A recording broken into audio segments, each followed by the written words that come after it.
Good afternoon. I do not have any opening comments, so Matt, Oh, really? take it away. Nothing? You don't have anything exciting and new to tell us today? Depends on what your questions are. Well, yeah, obviously not. Hold on, let me start my recorder here.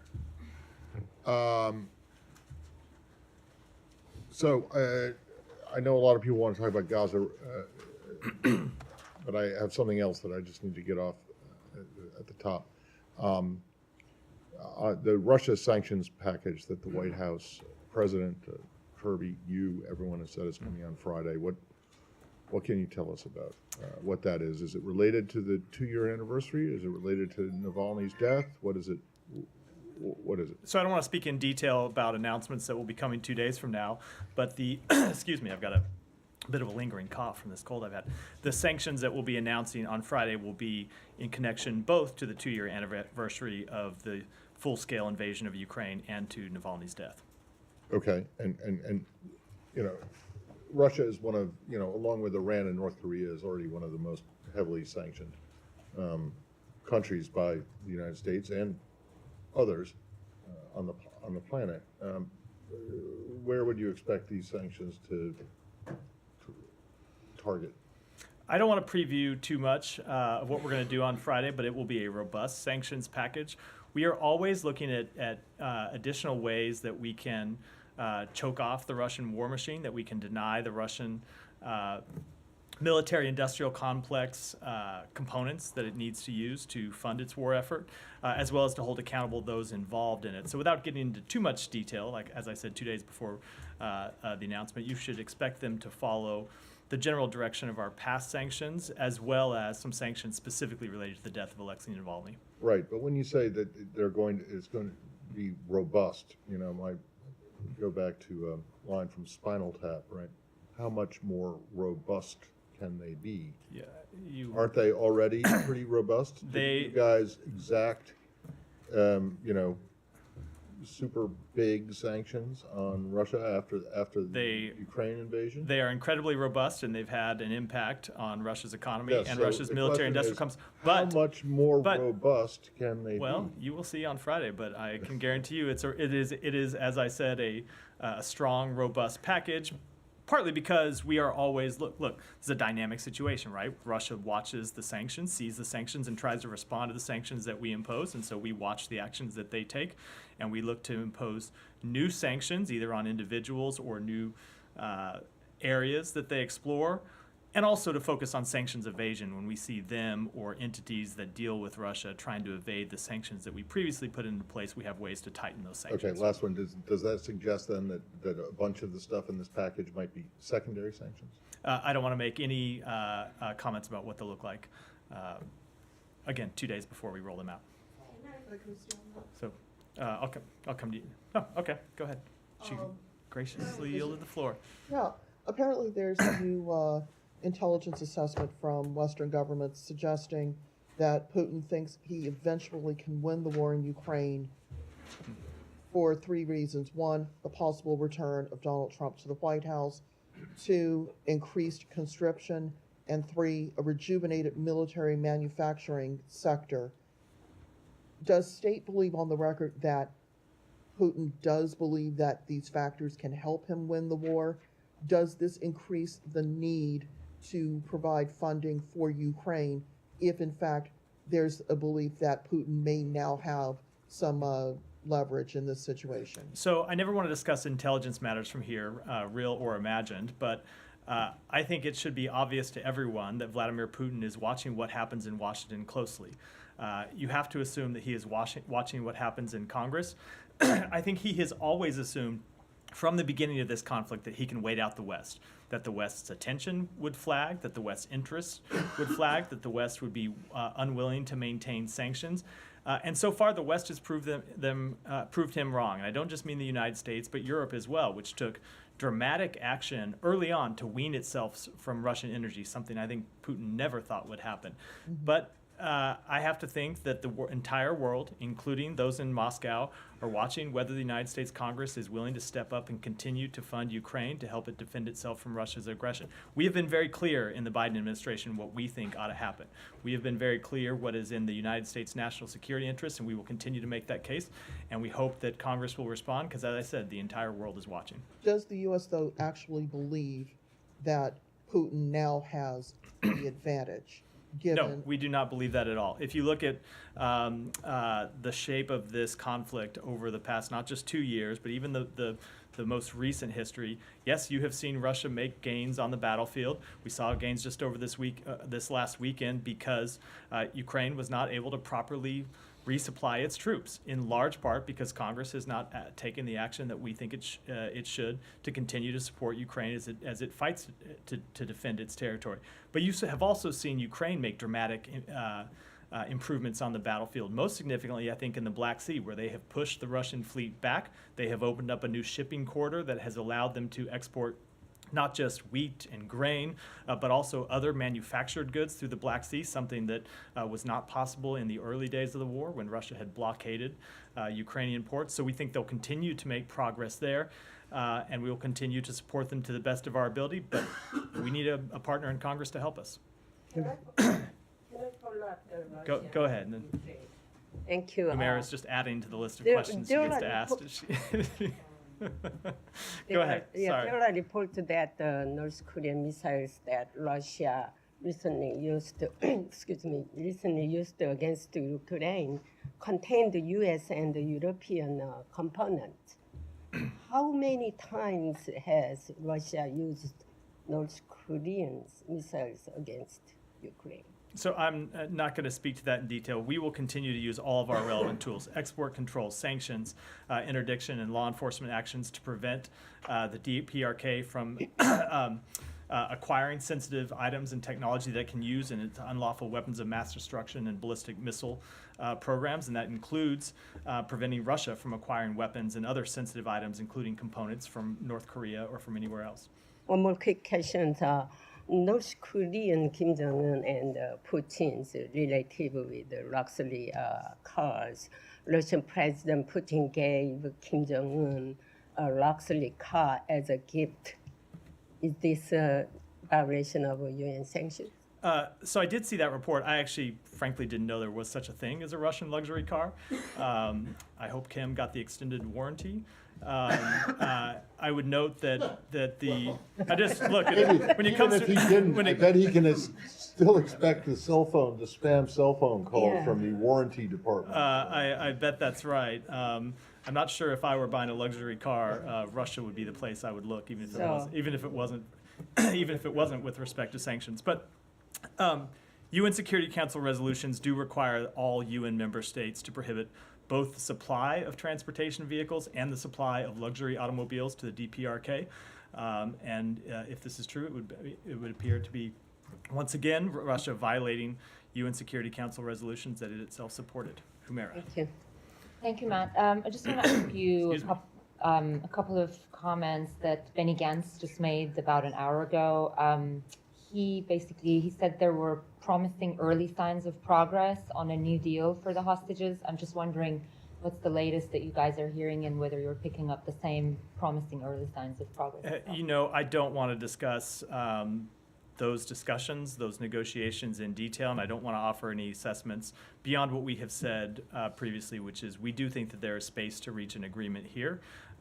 We are going to continue to stay engaged in this matter with everything that we can bring to bear on behalf of the United States to work with Israel, to work with Egypt, to work with Qatar, because we want to see the hostages released. We want to see a pause in the fighting, so that's what we'll continue to pursue. Okay, he's also saying that if no new deal were struck, the Israeli military would keep fighting in Gaza even into the Muslim holy month of Ramadan. I'm just wondering if that would be something the United States would be supporting. So I think I got a version of this question yesterday. I don't have anything new to add. We want to see a deal struck. Right. So I'm not going to get into what might happen if we don't get an agreement, but we want to see an agreement reached. We want to see it reached as soon as possible. That would include, of course, before Ramadan. It could be even earlier than that. So that's what we're going to continue to Right. pursue. But I think you guys have made it a bit of a red line. I mean, if I guess one can call it that. The need for a humanitarian plan on top of obviously a military strategy before Israel goes into Rafah. So I think what I'm trying to get at is whether fighting continuing in Ramadan, Israeli offensive starting or continuing into Ramadan, whether that's a similar red line or not. I just don't want to speak to where we'll be in 2 weeks because I think it's impossible to say. We want to see a hostage agreement that secures a temporary ceasefire where we can get the hostages out and get humanitarian assistance in. Ultimately, we want to see a durable resolution of this conflict, and we want to see it as soon as possible. With respect to where we'll be in 2 weeks, I just don't want to speak beyond.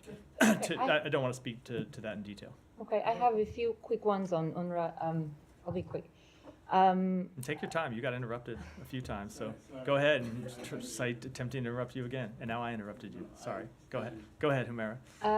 Have you asked other UN agencies, like your funding is stopped for now, and you know there's legislation that has not yet passed within supplemental that might bar you completely from resuming that funding, but that legislation is not on the House floor yet.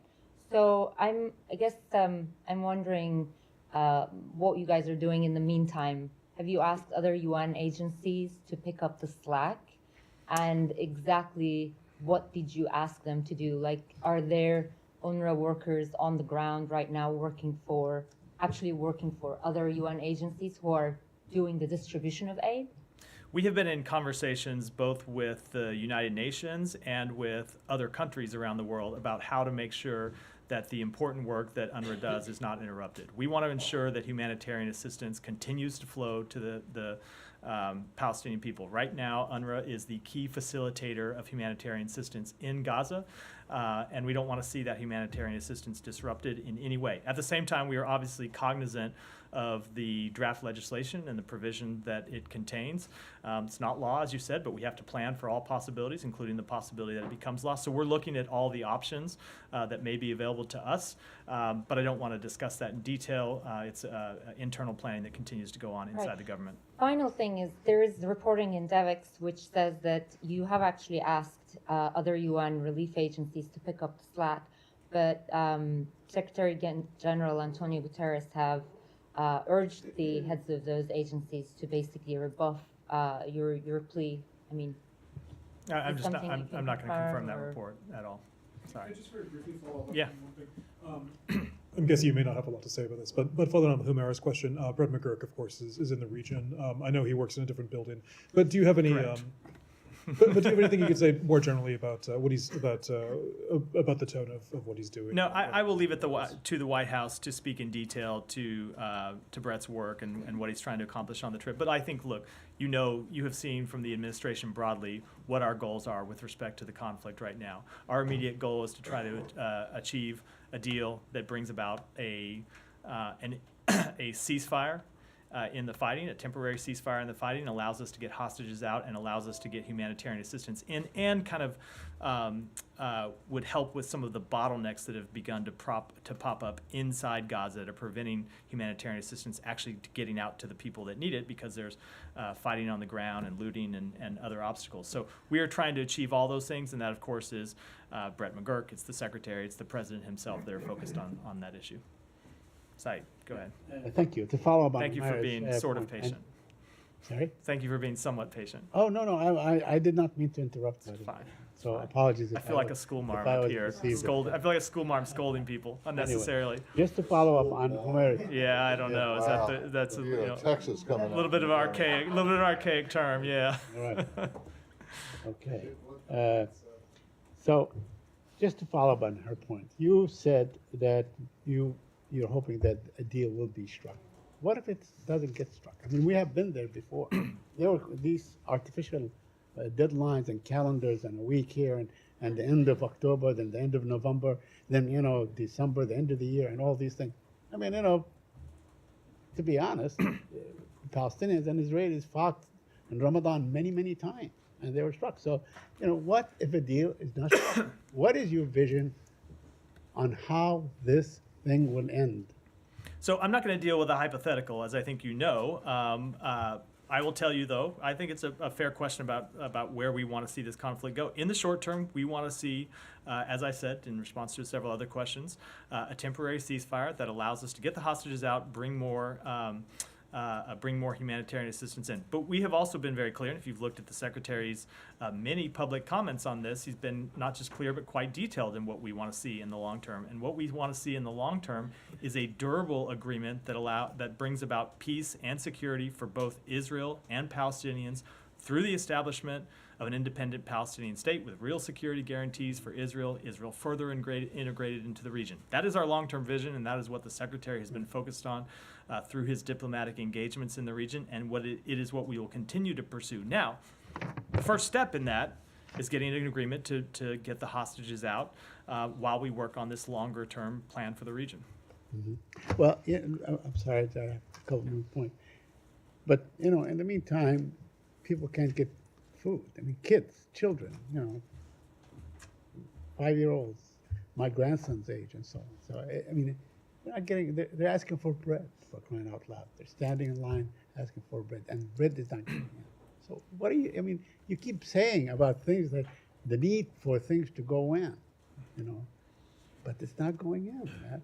So the humanitarian situation in Gaza continues to be extremely difficult, dire for many people, which is why we continue to focus all of the efforts of the United States to improve that situation. When it comes to bread, the United States has funded flour that would feed 1.5 Palestinians for 5 months.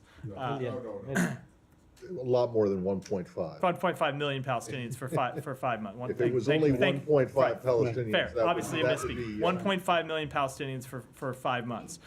We have worked to not just fund humanitarian assistance, but get it into Gaza and continue to stay engaged on that every day, not just on the big picture issues, but on very minor logistical issues that have a big impact, things that seem minor but that have a big impact in getting it. Is enough food and water and other humanitarian assistance getting in? Absolutely not, which is why we continue to stay engaged to improve the situation every day. You talk about the Palestinian state, although we've heard statements that are really emphatic by the Prime Minister of Israel saying no, under no circumstances whatsoever, and so on. I just want to read you what a member of his cabinet, from the Likud, as a matter of fact, May Golan of the Likud, during a Knesset hearing about the motion to expel MK Ofer Kassif, she said, quote, "I am personally proud of the ruins of Gaza, and that every baby, even 80 years from now, will tell their grandchildren what the Jews did," unquote.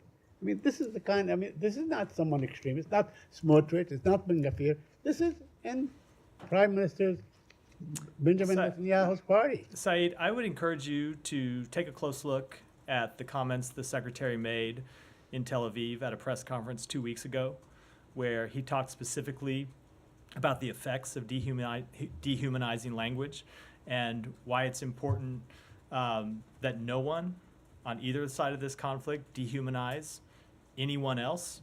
That will continue to be our position. It will continue to be what we pursue, because as the Secretary has spoken, we care about the lives not just of Israelis, but of Palestinians, Palestinian men and women and children, and we grieve for all of those who have been killed, all of those who have been injured, and it's what animates our work to try to bring a durable end to this conflict. Does that go for Congressman Ogles as well? I'm sorry, what? Does that go for Congressman Ogles as well? I don't know what comment you're He referring made to. a comment in response to a protester up on the Hill about the deaths of Palestinian children, and I'm slightly paraphrasing, well, they should kill all of them. So I haven't seen his comments. It's the first I've heard of him, and with a slight paraphrase, I'm reluctant to, without seeing the comment, reluctant to react. And we typically don't respond to comments made on the Hill, but obviously we would urge anyone, whether in the United States or abroad, to avoid dehumanizing language and dehumanizing sentiments. Matthew, the majority of the Israeli Knesset has voted today against the unilateral recognition of Palestinian statehood. How do you view this? So I, again, will only continue to speak for the United States and what we are trying to pursue. And we are trying to pursue the establishment of an independent Palestinian state. We are focusing our diplomatic efforts on that, not just because we think, and again, You've heard the Secretary speak to this a number of times, not just because we think it's in the interest of the Palestinian people, but because we think it is in Israel's short, medium, and long-term security interests as well. But if the government and the Knesset in Israel don't want the establishment of a Palestinian state, Again, you have heard the Secretary speak to this, that what we will do is continue to lay out what we think the best choice for the government of Israel to make and the best choice for the Israeli people to make. Ultimately, Israel will have to make its own decisions, as every sovereign country does. We will present to them the ideas and plans that we are developing with our partners in the region, the commitments that other countries are willing to make to Israel's security, and every country will have to make its decisions about how it's going to proceed. Max, go ahead. Thank you, Matt. A few questions here, please bear with me. Going back to your line of question with Matt on sanctions, the EU today came up with agreed on its 13th package of sanctions with some 2,000 listings in total. Could it be a good template for you on Friday? I would want to just say, everyone just wait for 2 days and you'll see all the sanctions that we're going to impose. Obviously, we work closely with the EU and countries around the world on various sanctions packages, and we're glad to see the EU take the steps that it did, but you should just watch and look at our sanctions when we roll them out on Friday. And my colleague made a point about North Korea. Early in January, you guys announced the provision of ballistic missiles from North Korea to Russia. 7 weeks passed. Neither Russia nor North Korea have faced any consequences. Why? Is it going to be addressed during this next package? Again, I have said everything I'm going to say about a sanctions rollout that is not happening for another 2 days. I would encourage you to check back on Friday to see the. Fair. I've said a little bit. I gave a little more than nothing, but Fair 2 enough. days to go. Fair enough. Any update for us on the latest U.S. citizen got arrested in Russia? Any access to her? No, I have no further updates. We continue to seek consular access. It's not yet been granted. I want to go back, if I may, going back to Munich last week, the Secretary met with Azerbaijan Armenian leaders. Does he still believe that the peace is within reach? I'm just borrowing the vocabulary he used last year this time. He still does believe that peace is within reach, and he discussed that with the leader of directly with the leaders of both of those countries, and encouraged them to work together to bridge what ultimately are just a remaining few issues, and we will continue to encourage those countries to reach a peace agreement. I know that the two leaders met bilaterally in Munich, and so we will continue to offer the assistance and the support of the United States in reaching an agreement. He also reminded my last promise. He also reminded Aliyev of his obligations on human rights, according to your readout. Just day before that meeting occurred, the secretary was addressed on the Hill, so 21 Congress members called him out, telling him that ask him to prioritize the case of Gulbuddin Badoğlu and his well-being. Did the secretary have a chance to go through the cases, including Mr. I don't have any further readout of the meeting other than what we already offered publicly. Thanks, Matt. Two questions on Iran. The country's National Virtual Space Center has banned the use of VPNs, and it has been also endorsed by the Supreme Leader. I was wondering if the Iranian people should be worried about having access to information to the outside world, or as in the past during the demonstrations, the U.S. is going to step in. So this decision is just the latest reminder of how much the Iranian regime fears its people and what they are capable of when they are given unfettered access to the internet and unfettered access to information. The internet disruptions that the Iranian regime has put in place in the past have cost the economy billions of dollars, cost pain to businesses, as well as, of course, choking off information that people need to make decisions about their lives and decisions about their futures. Support for internet freedom in Iran will continue to be a central pillar of our efforts to support human rights in the country.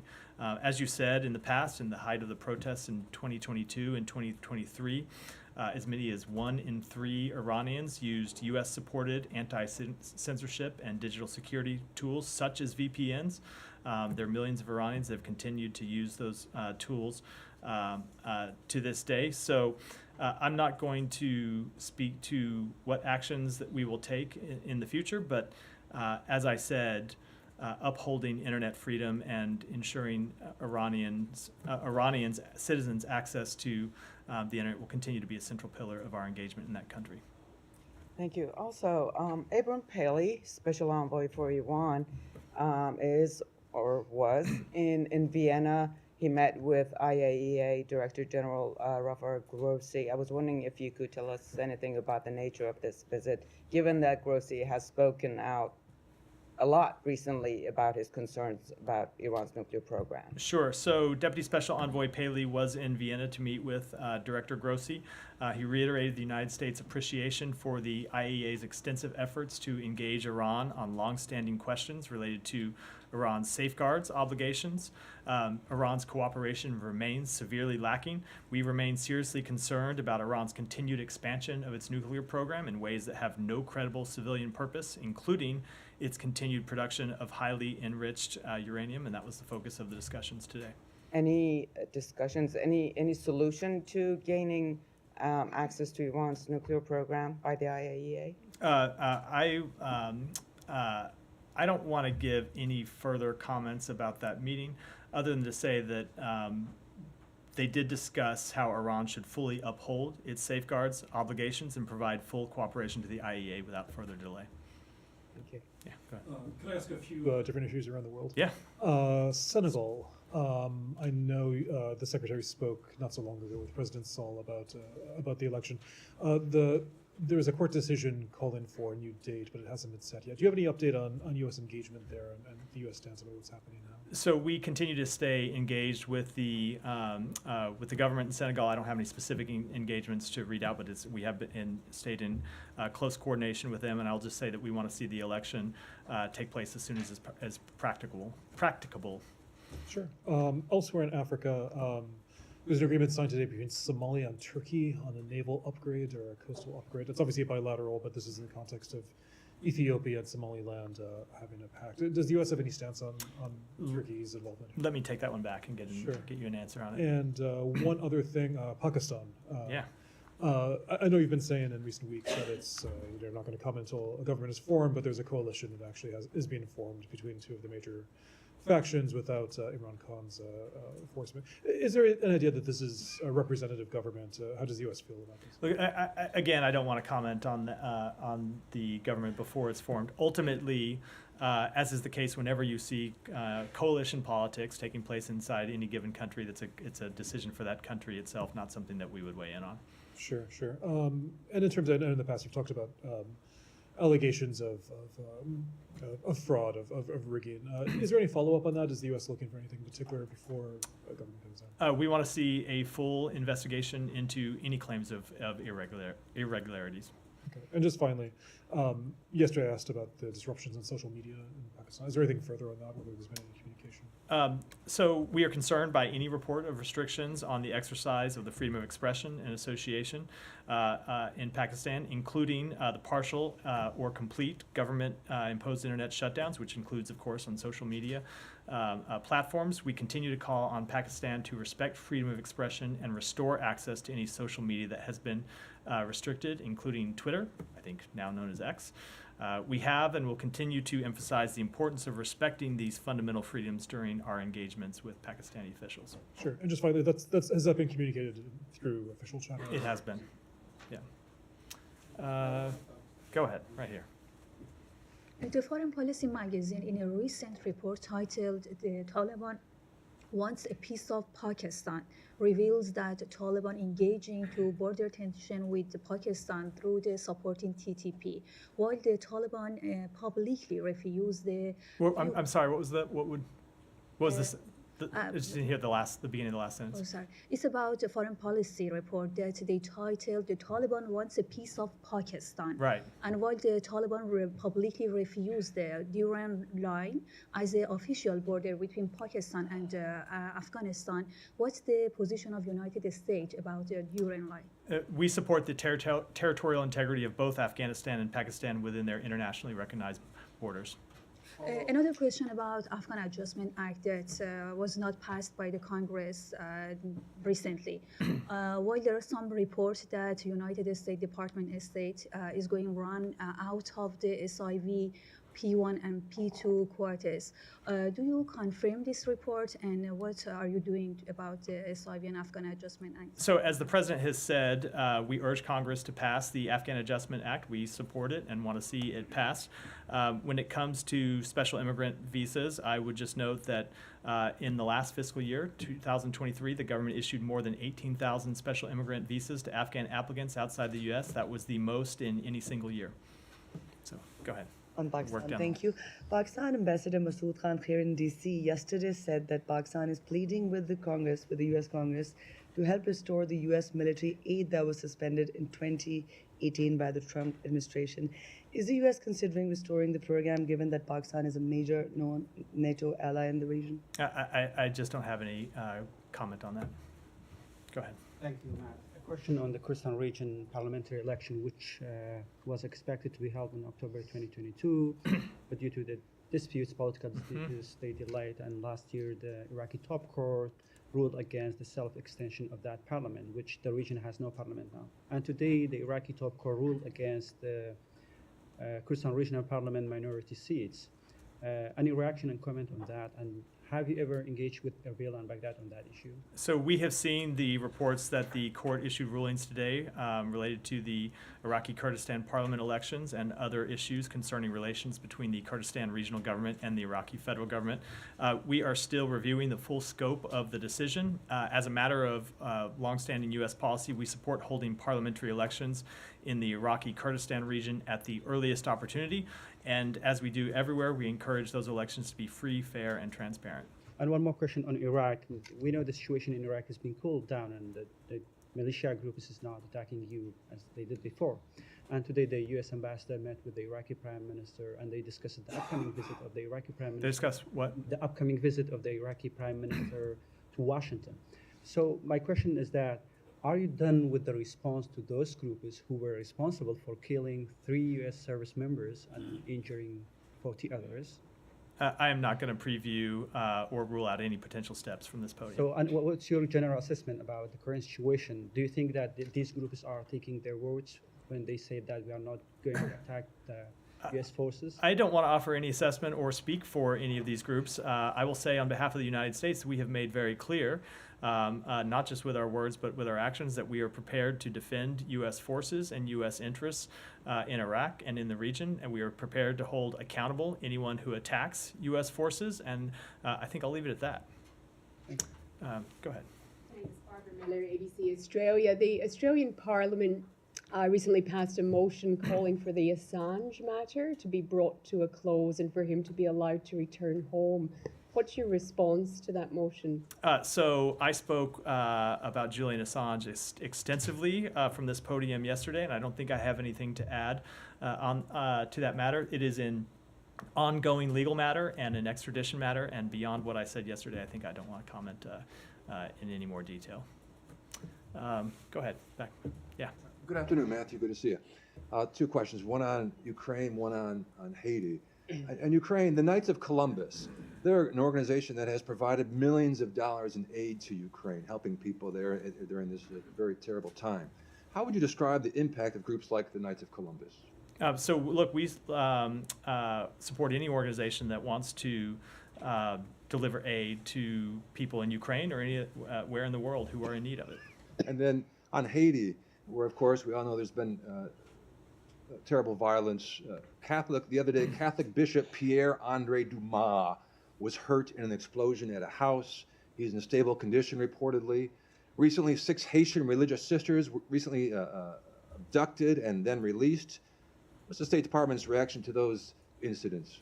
So I will just say generally we continue to be very concerned about the ongoing violence in Haiti, and it's why we continue to focus on the launch of a multinational security force to help with the situation on the ground in Haiti, and that Secretary Blinken will in fact be engaging with counterparts at the G20 about the deployment of such a mission today and tomorrow while he's in Brazil. Just very briefly, Paul. Yeah. Do you have anything to say about the indictment over Jovenel's killing? I do not. Go ahead, back. Yeah, go ahead. Thank you so much. On U.S. and Brazil, what is the evaluation of the meeting this morning in Brasilia between Secretary Blinken and President Lula?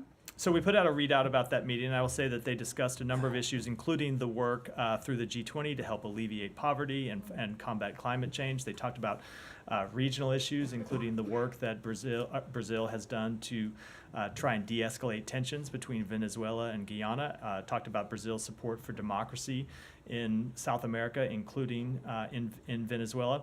And then they talked about bilateral issues between the United States and Brazil, as well as issues around the world, such as the war in Ukraine and the conflict between Israel Just a- and Hamas. A follow-up, yesterday on this podium, it was said that the United States does not agree with what President Lula said last weekend on Gaza. But from your perspective, are those comments a matter of public retraction, as the Israeli foreign minister suggested? And So- how the United States analyze those comments in a moment that there is an effort to de-escalate tensions in the region? So they are comments with which we disagree. As I made clear today, the Secretary had a chance to discuss the comments with President Lula today in his meeting in the context of an overall discussion about the conflict in Gaza, and made clear, as I did yesterday, made clear that those are comments with which we disagree. And the G20, is it possible to highlight the priorities from the U.S., the summit of ministers of summits? Well, as I said, and you will see comments from the Secretary, and he's going to have a press conference tomorrow before he leaves the G20. So I don't want to get ahead of too far of his comments, but we will be focused on fighting poverty, addressing climate changes, and other issues that President Lula has put on the agenda for this meeting of the G20. Go ahead. Thanks, Matthew. A few questions. When will the draft U.S. Resolution calling for a temporary ceasefire be put forth before and voted on by the Security Council? I don't want to put a timetable on it. It's something that we continue to discuss with partners on the council. And the administration supports Israel's goal to annihilate Hamas, yet the support does not seem unconditional, as the administration opposes any further Israeli military operation in Rafah. How do you square the two? If Israel's goal of annihilating Hamas requires going into Rafah, why would that not be supported by the U.S.? We support Israel's goal to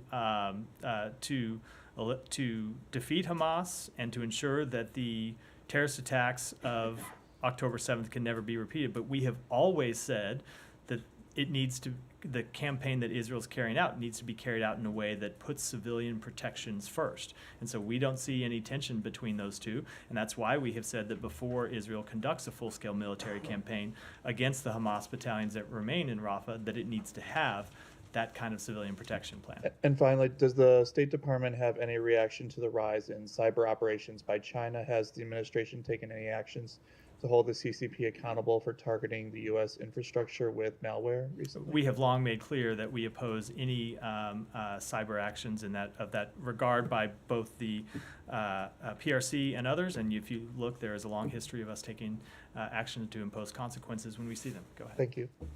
Yeah, go ahead, Shannon. Thank you. Then I think we'll wrap there. As Russia's treatment of dual citizens has become a more visible problem, has the State Department taken any steps to push Russia to change its policy and allow regular consular access to American dual citizens beyond just asking for access to those already in detention? Oh, we have pressed it at a number of levels. Both, you've seen the Secretary raise this in direct conversations in the past. We didn't have a lot of regular engagements with the Russian government now, but our embassy continues to raise it on a regular basis. The unfortunate truth, though, is that Russia continues to detain its own citizens and continues to detain American citizens, and it's why we have tried to make clear, just as plainly as we possibly can, that no American citizen should consider traveling to Russia for any reason. Period, because they are at risk of detention, imprisonment by the Russian regime. So we will continue to work to try to get consular access to Americans that have been detained.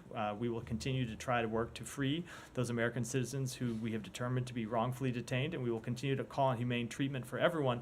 But I think people need to remember the kind of brutal regime that we're dealing with that's willing to inflict brutality on its own citizens and willing to inflict brutality on citizens of other countries. And if you were considering travel to Russia for any reason, do not do it. I don't think we can say that any more clearly. On the State Department Yeah, side, go- quick go- follow-up. Shouldn't even consider traveling to it? They shouldn't think about it? You think about it and make a very quick decision not to do it. But in that travel advisory, the State Department's language says that Russia may refuse to acknowledge dual nationals' U.S. citizenship. Are you aware of any case where Russia actually has acknowledged U.S. citizenship? I'd have to look back through history. I'm not aware of any recent case where they have, no. Thank you. And so, I just had one more, and this goes back to something that was raised yesterday about the UN expert panel of experts on the alleged sexual assault of Palestinians. You said that you were looking for independent confirmation or an investigation to that. Has that gone anywhere? we have reached out to the United Nations, a specific United Nations agency for more information about this report, and we have reached out to the government of Israel to encourage that it be investigated. My understanding, reading Israel's public comments, they have said they have not been presented with specific factual cases that they can investigate. I know that they've also rejected, but they've said they haven't seen any specific factual evidence. So we're asking the UN for more information, and we're urging Israel to fully investigate. Okay, so in other words, it's still up in the air. Correct. From your point of view. Yeah. Okay. Yeah. Okay, thanks. That's it for today. Thanks, everyone. Thank you.